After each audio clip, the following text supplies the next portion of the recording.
Welcome to Man Does Tech, where I solve the problems you didn't even know you had. In this video, I will explain how to make a delicious beef burger. First, select about 1½ pounds of 80/20 ground beef for optimal flavor and moisture. Next, gather your seasonings, including 1 teaspoon of salt, 1/2 teaspoon of black pepper, and 1/4 teaspoon of garlic powder. Finally, prepare your buns and all your desired toppings like lettuce, tomato, and onion before you start cooking. Now let's form those perfect patties. Divide your ground beef into 4 equal portions.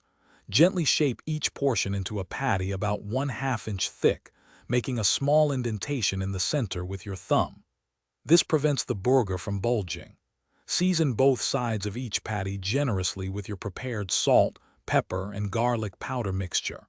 Heat your grill or skillet to medium-high.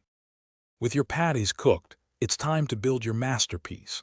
Lightly toast your burger buns on the grill or in a pan for about 1 minute until golden.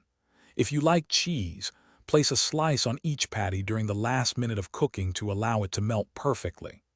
Now, assemble your burger by layering your favorite toppings, such as crisp lettuce, fresh tomato slices, and thinly sliced onion onto the toasted bun. Your incredible homemade beef burgers are now ready to be enjoyed. Serve them immediately with your favorite sides, perhaps some crispy French fries or a refreshing green salad. This easy guide helps you create a fantastic meal every time. Remember to check the description for a link to the Shark AI Ultra Robot Vacuum and other great deals to keep your kitchen spotless after your culinary adventures. It's a fantastic way to simplify your cleaning routine. Thanks for watching. If you found this helpful, don't forget to like and subscribe.